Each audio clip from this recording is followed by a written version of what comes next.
Welcome to Ashwini ಕನಸು blog. ಎಲ್ಲ ಹೇಗಿದ್ದೀರಾ? ಚೆನ್ನಾಗಿದ್ದೀರಾ ಅಂತ ಭಾವಿಸ್ತಾ ಇವತ್ತಿನ ಒಂದು ವಿಡಿಯೋ ಸ್ಟಾರ್ಟ್ ಮಾಡ್ತಾ ಇದ್ದೀನಿ. ಫ್ರೆಂಡ್ಸ್, ಬೆಳಗ್ಗೆನೇ ಪೂಜೆ ಎಲ್ಲ ಮುಗೀತು ನಮ್ಮ ಮನೆಯದು.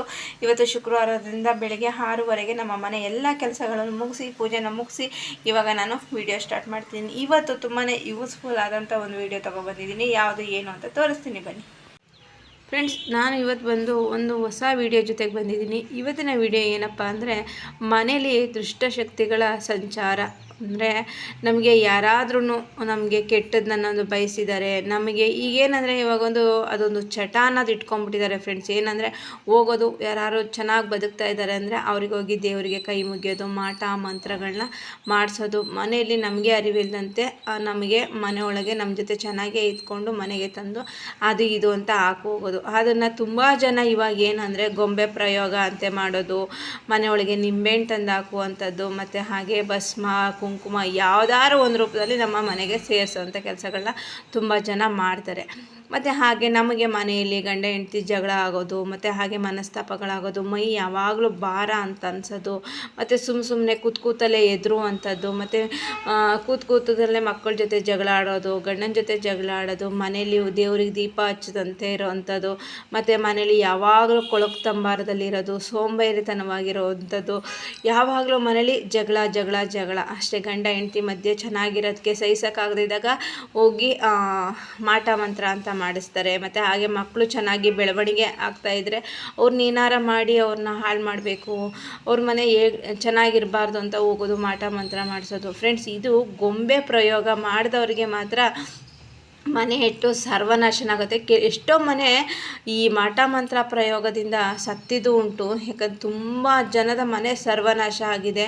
ದೊಡ್ಡ ಹಿರಿಕರಿಗಾರು ಮಾಡಿಸ್ತಾರೆ, ಮಕ್ಕಳಿಗಾರು ಮಾಡಿಸ್ತಾರೆ, ಅವ್ರ ಮುಂದೆ ಒಳ್ಳೇದಾಗಬಾರ್ದು ಅಂತ. ಆಗ ಅವ್ರಿಗೇನು ಅನಿಸ್ತದೆ, ಯಾವಾಗಲೂ ಸೋಂಬೇರಿತನ, ಯಾವಾಗಲೂ ನಾವು ಏನೇ ಅಂದ್ರೂ ಸಿಡು ಅಂತ ಜಗಳಕ್ಕೆ ಬರುವಂಥದ್ದು, ಮತ್ತು ಅವ್ರಿಗೆ ಅರಿವಿಲ್ಲಂತೆ ಅವ್ರು ಏನು ಕೆಲಸ ಮಾಡ್ತಾರೆ ಅಂತ ಗೊತ್ತಾಗಲ್ಲ. ಎಲ್ಲ ಥರದ್ದು ಪ್ರಯೋಗಗಳು ಮಕ್ಕಳ ಮೇಲೂ ನಡೀತದೆ, ದೊಡ್ಡವ್ರ ಮೇಲೂ ಪ್ರಯೋಗ ಇರ್ತದೆ. ಆಗ ಮನೆ ಒಳಗೆ ಏನು ಅಂದರೆ ಒಂಥರ ದುಷ್ಟಶಕ್ತಿ ಮನೆ ಒಳಗೆ ಓಡಾಡ್ತಿದ್ದಂಗೆ. ಆ ದುಷ್ಟಶಕ್ತಿ ಮನೆ ಒಳಗೆ ಓಡಾಡ್ತಾ ಇದೆ ಅಂದರೆ ಮನೆ ಒಳಗೆ ಯಾವುದೇ ಒಂದು ಕೆಲಸ ಕಾರ್ಯಗಳು ನಡೆಯಲ್ಲ. ಯಾಕಂದರೆ ನಾವು ಒಂದು ಹೊರಗಡೆ ಏನಾರು ಒಂದು ಶುಭ ಕಾರ್ಯ ಮಾಡಬೇಕು ಅಂದರೆ ಅದಕ್ಕೆ 108 ಅಡ್ಡಿ ಆತಂಕಗಳು ಬರ್ತಾ ಇರ್ತವೆ. ಮತ್ತು ಹಾಗೆ ಮನೆಯಲ್ಲಿ ದೇವ್ರ ದೀಪ ಹಚ್ಚಿದ್ರೆ 10 ನಿಮಿಷಕ್ಕೆ ಅದು ದೀಪ ಆರೋಗುತ್ತೆ, ಎಣ್ಣೆ ಹಾಗೇ ಇರುತ್ತೆ. ಮತ್ತು ಹಾಗೆ ಮನೆಯಲ್ಲಿ ಏನೇನೋ ವಿಷಯಕ್ಕೆ ಸೋಂಬೇರಿತನ, ಬೇಗ ಹೇಳಲ್ಲ, ಬೇಗ ದೇವರಿಗೆ ದೀಪ ಹಚ್ಚುವಂಥದ್ದಿರಲ್ಲ. ಆಮೇಲೆ ಮನೇಲಿ ಏನಾರು ವಸ್ತುಗಳು ಒಡೆದೋಗೋದು, ಚೆಲ್ಲೋದು, ಮತ್ತು ಯಾರನ್ನು ಕಂಡ್ರೂ ಆಗಲ್ಲ, ಅವರು ಒಬ್ಬೊಬ್ಬರೇ ಇರಬೇಕು ಅಂತ ಇಷ್ಟಪಡೋದು. ಮನೇಲಿ ಸಂಬಂಧಿಕರಾಗಲಿ, ಗಂಡ ಆಗಲಿ, ಮಕ್ಕಳಾಗಲಿ ಜೊತೆ ಯಾರ ಜೊತೆ ಇರೋಕ್ಕೆ ಇಷ್ಟಪಡಲ್ಲ, ಜಗಳ ಆಡ್ತಾ ಇರೋವಂಥದ್ದು. ಇಂಥದ್ದೆಲ್ಲ ಆದಾಗ ನಮ್ಗೆ ತಿಳ್ಕೊಬೇಕೇನು ಅಂದರೆ ನಮಗೆ ಏನೋ ಒಂದು ಪ್ರಯೋಗ ಆಗಿದೆ ಅಂತ ಅಷ್ಟೇ. ಇವಾಗೆಲ್ಲ ಏನು ಮಾಡ್ತಾರೆ, ಹೋಗಿ ತಡೆ ಓಡಿಸ್ತಾರೆ ಅಂತ. ತಡೆ ಓಡಿಸಿ ದೇವಸ್ಥಾನಕ್ಕೆ ಹೋಗಿ ತಡೆ ಹೊಡೆಯುವಂಥದ್ದು. ನಮಗೆ ಏನಾದರೂ ನಾವು ಹೊರಗಡೆ ಏನಾದ್ರು ದಾಟಿದಾಗ ಅದನ್ನು ತಡೆ ಅಂತ ಓಡಿಸೋದು. ಈ ದುಷ್ಟಶಕ್ತಿಗಳು ಈ ಥರ ಎಲ್ಲ ನಮಗೆ ಪ್ರಯೋಗ ಆಗಿದೆ, ಈ ಥರ ಎಲ್ಲ ಮಾಡಿದ್ದಾರೆ, ನಮಗೆ ಒಂದು ಕೆಟ್ಟದನ್ನ ಬಯಸಿದ್ದಾರೆ ಅಂತಂದಾಗ ಅದನ್ನು ನಾವು ಅವ್ರಿಗೆ ರಿವೇಸ್ ಆಗಿ ಕೊಡುವಂಥದ್ದು. ಮತ್ತು ಇಲ್ಲಾಂದರೆ ನಮಗೆ ಸ್ವಲ್ಪ ಪರಿಹಾರ ಮಾಡ್ಕೊಬೇಕಾಗುತ್ತೆ. ಯಾಕಂದರೆ ಎಲ್ಲದಕ್ಕೂ ಒಂದು ಪರಿಹಾರ ಅನ್ನೋದು ಇದ್ದೇ ಇರುತ್ತೆ ಮನೆಯಲ್ಲಿ. ಹಾಗಾಗಿ ಈ 2 ಕೆಲಸದಿಂದ ಯಾಕೆ ಈ ವಿಡಿಯೋ ನಾನು ಹೇಳ್ತಾ ಇದ್ದೀನಿ ಅಂದರೆ, ಈ ವಿಡಿಯೋದಲ್ಲಿ ನನಗೆ ನಮ್ಮ ಮನೆಗೆ ಆಗಿದ್ದಂಥ ಅನುಭವ ಫ್ರೆಂಡ್ಸ್. ನಿಜವಾಗ್ಲೂ ಹೇಳಬೇಕಂದ್ರೆ ನಮ್ಮ ಮನೇಲಿ ಆಗಿತ್ತು. ಇದಕ್ಕೆ ಒಂದು ಪರಿಹಾರ ಅನ್ನೋದನ್ನು ನಮಗೆ ಕೊಟ್ಟಿದ್ದು ಇದು. ಅದನ್ನು ನಮ್ಮ ಮನೆಯಲ್ಲಿ ನಾವು ಯೂಸ್ ಮಾಡಿ ಎಲ್ಲ ನಮಗೆ ಒಳ್ಳೆಯದಾಗಿರೋದಕ್ಕೆ ಈ ವಿಡಿಯೋ ನಿಮ್ಮ ಮುಂದೆ ಇಡ್ತಾ ಇದ್ದೀನಿ ಅಷ್ಟೇ. ಯಾಕಂದರೆ ಈ 2ರಿಂದ ನಮಗೆ ಎಲ್ಲ ಥರದ್ದು ಒಳ್ಳೆಯದಾಯಿತು. ಯಾಕಂದರೆ ಇದು ನಾವು ಒಂದು ಶನೇಶ್ವರ ದೇವಸ್ಥಾನದಲ್ಲಿ ಅವರ ಕೈಯಲ್ಲಿ ಮಾಡಿಸಿದ್ದು, ಅವರು ಹೇಳಿರುವಂಥ ಇದು ವಿಷಯ. ಯಾಕಂದರೆ ಈ ವಿಷಯ ನಿಮಗೂ ಯೂಸ್ಫುಲ್ ಆಗಲಿ ಅಂತ ಅಂದ್ಬಿಟ್ಟು. ಯಾಕಂದರೆ ನಮಗೆ ಒಂದು ಒಳ್ಳೇದಾದರೆ ಸಾಗಲ್ಲ, ನಮ್ಮ ಜೊತೆಯಲ್ಲಿರೋರಿಗೂ ಸ್ವಲ್ಪ ಒಳ್ಳೇದಾಗಬೇಕು ಅಂತ. ಹಾಗಾಗಿ ಈ ವಿಷಯ ನಾನು ತೊಗೊಂಡು ಬಂದಿದ್ದೀನಿ. ಏನಪ್ಪ ಅಂದರೆ ಫ್ರೆಂಡ್ಸ್, ಇದು ಕಪ್ಪೆಳ್ಳು. ಇದು ಶನೇಶ್ವರನಿಗೆ ಪ್ರಿಯವಾಗಿದ್ದು. ಹಾಗೆ ಎಳ್ಳು ಅಷ್ಟೇ ಮಹಾಲಕ್ಷ್ಮಿಗೆ, ಎಳ್ಳಲ್ಲ, ಜೀರಿಗೆ, ಮಾಮೂಲಿ ಜೀರಿಗೆ. ಇದು ಜೀರಿಗೆ ಲಕ್ಷ್ಮಿಗೆ ಸ್ವರೂಪ ಆಗಿರುವಂಥದ್ದು. ಮತ್ತು ಹಾಗೆ ಏನಾದರೂ ಮಾಟ ಕೂಟ ಎಲ್ಲ ಮಾಡಿಸಿದರೆ ನಮಗೆ ಕೆಟ್ಟ ದೋಷಗಳನ್ನ ಇದೆಲ್ಲ ಮಾಡಿದರೆ ಇದು 2ರಿಂದ ಒಂದು ಮಾಡುವಂಥದ್ದು. ಏನು ಅಂದರೆ ಅಂದರೆ ಸಾಯಂಕಾಲ ಟೈಮಲ್ಲಿ ಅಂದರೆ ನೈಟು ಒಂದು 6:30 7 ಗಂಟೆ ಸಮಯದಲ್ಲಿ 7 ಗಂಟೆ ಸಮಯದಲ್ಲಿ ಇದನ್ನು ಎಳ್ಳು ಮತ್ತು ಹಾಗೆ ಜೀರಿಗೆನ ಎರಡನ್ನೂ ಅಷ್ಟೇ ಒಂದೊಂದು ಸ್ವಲ್ಪ ಫ್ರೆಂಡ್ಸು ಯಾವಾಗಲೂ ಅಷ್ಟೇ ಒಂದು ಇಡೀ ಆಗೋಷ್ಟು ಅಂದರೆ ಕೈಲಿ ಮುಷ್ಟಿ ಆಗೋಷ್ಟು ಒಂದಿಷ್ಟು ಮುಷ್ಟಿ ಈಗ ನೋಡಿ ಈ ಥರ ಮುಷ್ಟಿ ಇಟ್ಕೋಬೇಕು. ಈ ಥರ ಮುಷ್ಟಿಲಿ ಜೀರಿಗೆ ಮತ್ತು ಈ ಥರ ಮುಷ್ಟಿಲಿ ಇದು ಕಪ್ಪು ಎಳ್ಳು ಈ ಎರಡನ್ನೂ ತೆಗೆದು ಕೆಳಗಿಂದ ಮೇಲೆ 3 ಮುಖವಾಗಿ ನಾವು ಇದು ಸೂರ್ಯನ ಫೇಸಲ್ಲಿ ಇದ್ದುಬಿಟ್ಟು ನಾವು ಅದನ್ನು ಸೂರ್ಯನ ಫೇಸಲ್ಲಿ ನಿಂತು ನಮಗೆ ಯಾರು ಒಂದು ಕೆಟ್ಟದನ್ನ ಬಯಸಿದ್ದಾರೆ, ನಮಗೆ ಯಾರು ಕೆಟ್ಟದನ್ನ ಮಾಡಿದ್ದಾರೆ, ನಮಗೆ ಯಾರು ನಮಗೆ ಒಂದು ಕಷ್ಟಗಳನ್ನ ಕೊಡ್ತಾ ಇದ್ದಾರೆ ಅಂತ ಹೇಳ್ಬಿಟ್ಟು ಅವರ ಹೆಸರನ್ನು ಹೇಳ್ಬಿಟ್ಟು ಈ ಒಂದು ಇಡಿ ಜೀರಿಗೆ ಒಂದು ಇಡಿ ಎಳ್ಳು ಒಂದು ಇಡಿ ಇದು ಎರಡನ್ನೂ ತೆಗೆದುಬಿಟ್ಟು ನೀವು ಮೇಲಿಂದ ಕೆಳಗೆ ಅಂದರೆ ತಲೆಯಿಂದ ಕಾಲವರೆಗೂ 3 ಇಳಿ ತೆಗೆದುಬಿಟ್ಟು 3 ಇರುವ ಜಾಗದಲ್ಲಿ ಅಂದರೆ 3 ದಾರಿ ಅಂತ ಬರುತ್ತೆ ನೋಡ್ರಿ, ಆ 3 ದಾರಿಲಿ ತಗೊಂಡೋಗ್ಬಿಟ್ಟು ಹಾಕ್ಬಿಟ್ಟು ಬನ್ನಿ. ಇದನ್ನು ಪ್ರತಿದಿನ 5 ದಿನ ಮಾಡ್ಕೊಬನ್ನಿ.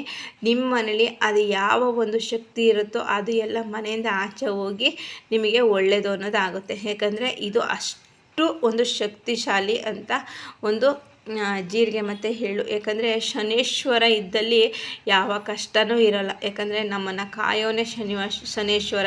ಒಳ್ಳೆಯದು ಅವನೇ, ಕೆಟ್ಟದು ಅವನೇ, ಕಷ್ಟ ಕೊಡೋನು ಅವನೇ, ಕಷ್ಟನ ದೂರ ಮಾಡೋದು ಶನೇಶ್ವರನೇ. ಹಾಗೆ ಈ ವಿಡಿಯೋ ಇಷ್ಟ ಆದರೆ ಓಂ ಸಂ ಶನೇಶ್ವರ ಅಂತಂದ್ಬಿಟ್ಟು ಕಾಮೆಂಟ್ ಹಾಕಿ ಫ್ರೆಂಡ್ಸ್. ನಿಜವಾಗ್ಲೂ ಈ ಒಂದು ಕೆಲಸನ ನಿಮ್ಮ ಕೈಲಾದಷ್ಟು 9 ದಿನವೂ ಮಾಡಿ, ತೊಂದರೆ ಇಲ್ಲ. ನಮಗೆ ಅವರು 5 ದಿನ ಮಾಡಲಿಕ್ಕೆ ಕೊಟ್ಟಿದ್ದರು, ನಾವು 5 ದಿನ ಮಾಡಿದ್ವಿ.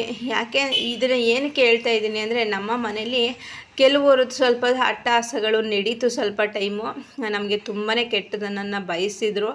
ಆ ಬಯಸಿದ್ದಕ್ಕೆ ನಾವು ಶನೇಶ್ವರನ ದೇವರಿಗೆ ಬಿಟ್ಬಿಟ್ವಿ. ದೇವರೇ ಇದನ್ನು ನೀವೇ ನೋಡ್ಕೊಳ್ಳಿ, ನಮಗೆ ಯಾರು ಏನು ಕೆಟ್ಟದ್ದು ಬಯಸ್ತಿದ್ದಾರೆ ಅದು ನಿಮ್ಮ ಕೈಲೇ ಇರುತ್ತೆ, ನೀವೇ ನಮಗೆ ದಾರಿ ತೋರಿಸ್ಬೇಕು ಅಂದ್ಬಿಟ್ವಿ.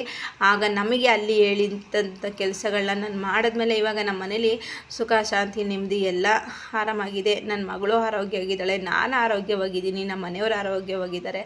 ಹಾಗಾಗಿ ಈ ಕೆಲಸನ ಮಾಡಿ ಖಂಡಿತ ನಿಮಗೆ ರಿಸಲ್ಟು ಸಿಗುತ್ತೆ. ನೀವೇ ಹೇಳ್ತೀರಾ ಅಶ್ವಿನಿ ಒಳ್ಳೆಯದಾಯಿತು ಅಂತಂದ್ಬಿಟ್ಟು. ಇದು ನಮಗೆ ನಮ್ಮ ಶನೇಶ್ವರ ದೇವಸ್ಥಾನದಲ್ಲಿರುವ ಅರ್ಚಕರು ನಮಗೆ ಹೇಳ್ಕೊಟ್ಟಿದ್ದು. ನಮ್ಮ ಮನೆಗೆ ಒಳ್ಳೆಯದಾಯಿತು, ಅದಕ್ಕೋಸ್ಕರ ನಾನು ನಿಮಗೆ ತಿಳಿಸ್ಕೊಡ್ತಾ ಇದ್ದೀನಿ ಈ ವಿಷಯನ. ಹಾಗೆ ಇದನ್ನೇನು ಹೇಳಿ ಜೀರಿಗೆ ಮತ್ತು ಹಾಗೆ ಎಳ್ಳು ಇದನ್ನು ಒಂದೊಂದು ಇಡಿ ತೊಗೊಂಡು ಸೂರ್ಯನ ಮುಖ ಮಾಡ್ಕೊಂಡು ನಿಂತ್ಕೊಂಡು ಮೇಲಿಂದ ಕೆಳಗೆ ಇಳಿ ತೆಗೆದು ಅದನ್ನು ತೊಗೊಂಡೋಗಿ 3 ದಾರಿಲಿ ಎರಚಿಬಿಟ್ಟು ಬರುವಂಥದ್ದು. ಅದೇ ತೆಗೆದು ನಮ್ಮ ಮುಖನ ಸೂರ್ಯನ ಇದಕ್ಕೆ ಮಾಡ್ಕೊಂಡು ಹಿಂದ್ಗಡೆ ಎರಚಿಬಿಟ್ಟು ಬರಬೇಕು. ಯಾರೇನು ನಮಗೆ ಕೆಟ್ಟದ್ದು ಬಯಸಿದ್ದಾರೆ ಅದೆಲ್ಲ ಅವ್ರಿಗೆ ತಗಲಿ, ಅವ್ರಿಗೆ ಆಗಲಿ ಅದು ಅಂತ ಅಂದ್ಬಿಟ್ಟು ಇದನ್ನು ಮಾಡ್ಕೊತಾ ಬನ್ನಿ. 5 ದಿನ 9 ದಿನ 11 ದಿನ ನಿಮ್ಗೆ ಎಷ್ಟು ಅನುಕೂಲ ಆಗುತ್ತೋ ಅಷ್ಟನ್ನು ಮಾಡಿ. ಖಂಡಿತ ನಿಮಗೆ ಒಂದು ಪರಿಹಾರ ಅನ್ನೋದು ಸಿಗುತ್ತೆ. ಯಾಕಂದರೆ ಈಗಿನ ಜನಗಳು ಬರೀ ಕೆಟ್ಟದನ್ನು ಮಾಡೋಕ್ಕೆ ಮಾತ್ರ ಬೇಗ ನಿಂತಿರ್ತಾರೆ. ಯಾರು ಮುಂದೆ ಹೋಗಬಾರ್ದು, ಅವರನ್ನು ಹೇಗಾದರೂ ಮಾಡಿ ತುಣಿಬೇಕು, ಅವ್ರನ್ನ ಹೇಗಾರು ಮಾಡಿ ಹಾಳು ಮಾಡಬೇಕು, ಅವ್ರನ್ನ ಏನಾರು ಮಾಡಿ ಮುಂದೆ ಹೆಜ್ಜೆಗೆ ಬರ್ಬೇಕು. ನಮಗಿಂತ ಮುಂದೆ ಹೋಗ್ತಾರೆ, ಅವ್ರ ಮಕ್ಕಳು ಓದೋದ್ರಲ್ಲಿ ಮುಂದೆ ಹೋಗ್ತಾ ಇದ್ದಾರೆ, ಅವರು ದುಡ್ಡು ಕಾಸಿನಲ್ಲಿ ಮುಂದೆ ಹೋಗ್ತಾ ಇದ್ದಾರೆ. ಈ ಥರ ಒಂದಿರ್ತದೆ. ಮತ್ತು ಯಾವುದಾರು ಒಂದು ಆಸ್ತಿ ವಿಷಯಕ್ಕಾಗಲಿ ಏನಾರು ಒಟ್ಟಲ್ಲಿ ಹಾಳು ಮಾಡಬೇಕು ಅನ್ನೋದೇ ಅವರ ಒಂದು ಗುರಿಯಾಗಿರುತ್ತೆ. ಹಾಗಾಗಿ ಹೇಳ್ತಾ ಇದ್ದೀನಿ, ಈ ಒಂದು ಕೆಲಸನ ಮಾಡಿ ನಿಮಗೆ ಖಂಡಿತ ಯಾವ ಒಂದು ಮಾಟ ಮಂತ್ರನೂ ನಿಮಗೆ ತಾಗೋದಿಲ್ಲ. ಮಾಡಿಸಿದ್ರೂ ಅದು ಕಡಿಮೆ ಆಗೋಗುತ್ತೆ. ಏಕೆಂದರೆ ಮನೇಲಿ ಮಾಟ ಮಂತ್ರ ಅಂದ್ರೇ ಅದು ದುಷ್ಟಶಕ್ತಿಗಳನ್ನ ಇಟ್ಕೊಂಡು ಮಾಡುವಂಥದ್ದು. ಏನೇನೋ ಈ ಗೊಂಬೆಗಳಿಗೆ ಇಟ್ಬಿಟ್ಟು ಏನೇನೋ ಮಾಡ್ತಾರೆ. ಅದನ್ನು ತಂದುಬಿಟ್ಟು ಅದು ಒಂದೊಂದು ಮೊಳೆ ಚುಚ್ಚಿದಂಗೆ ಮೊಳೆ ಹೊಡಿತಾರಂತೆ. ಅದನ್ನು ನನಗೆ ಅಷ್ಟು ಗೊತ್ತಿಲ್ಲ ಅದ್ರ ಬಗ್ಗೆ. ಮೊಳೆ ಹೊಡಿತಾರಂತೆ. ಆ ಮೊಳೆ ಹೊಡೆದಾಗ ಒಂದೊಂದು ಮೊಳೆ ಹೊಡಿತಾ ನಮಗೆ ಕಷ್ಟಗಳು ಜಾಸ್ತಿ ಆಗುತ್ತೆ. ಆಮೇಲೆ ನಮ್ಮ ಮೈ ಕೈಯೆಲ್ಲ ಚುಚ್ಚುವಂಥದ್ದು, ನಮಗೆ ಒಂಥರ ಕಣ್ಣು ಚುಚ್ಚುವಂಥದ್ದು, ಹೀಗೆಲ್ಲ ಏನೇನೋ ಒಂದು ಸಮಸ್ಯೆಗಳು ಕಾಡ್ತಾ ಇರುತ್ತೆ. ಅದಕ್ಕೆ ಹೇಳ್ತಿದ್ದೀನಿ, ಇದನ್ನು ನೀವು ಇವತ್ತಿಂದನೇ ಮಾಡಿ. ಇವತ್ತು ಶುಕ್ರವಾರ ಆದ್ದರಿಂದ ಇವತ್ತಿಂದನೇ ಸ್ಟಾರ್ಟ್ ಮಾಡಿ. ಖಂಡಿತ ನಿಮಗೆ ಆ ಥರ ನಿಮ್ಮ ಮನೇಲಿ ಏನಾರ ಅನುಭವ ಇದ್ದರೆ, ಕಣ್ಣು ಚುಚ್ಚುವಂಥದ್ದು, ಸೋಂಬೇರಿತನ, ಹಿಂಗೆ ಏನೆಲ್ಲ ಮನಸ್ತಾಪಗಳು ಈ ಥರ ಎಲ್ಲ ಇತ್ತು ಅಂತಂದರೆ ನೀವು ಇವತ್ತಿಂದ ಜೀರಿಗೆ ಮತ್ತು ಎಳ್ಳು ಈ ಎರಡನ್ನು ಒಟ್ಟಿಗೆ ತೊಗೊಂಡು ಸಮ ಪ್ರಮಾಣದಲ್ಲಿ ತೊಗೊಂಡು ಒಂದೊಂದು ಇಡಿ ತೊಗೊಂಡು ಕೆಳಗಿಂದ ಮೇಲೆವರೆಗೂ ಇಳಿ ತೆಗೆದು ನಿಮ್ಮ ಹಿಂದ್ಗಡೆಗೆ ಆಗೋಷ್ಟು ಯಾರು ಏನೇ ಮಾಡಿದ್ದಾರೆ ಅದು ಆಗಲಿ ಅಂದ್ಬಿಟ್ಟು ನೀವು ಮಾಡಿ. ಖಂಡಿತ ನಿಮಗೆ ಇದಕ್ಕೆ ಒಂದು ಒಳ್ಳೆ ರಿಸಲ್ಟ್ ಸಿಗುತ್ತೆ. ಹಾಗೆ ಈ ವಿಡಿಯೋ ಇಷ್ಟ ಆದರೆ ಲೈಕು ಕಮೆಂಟು ಸಬ್ಸ್ಕ್ರೈಬರ್ ಮಾಡ್ಕೊಳ್ಳಿ, ಹಾಗೆ ಸಪೋರ್ಟ್ ಮಾಡಿ.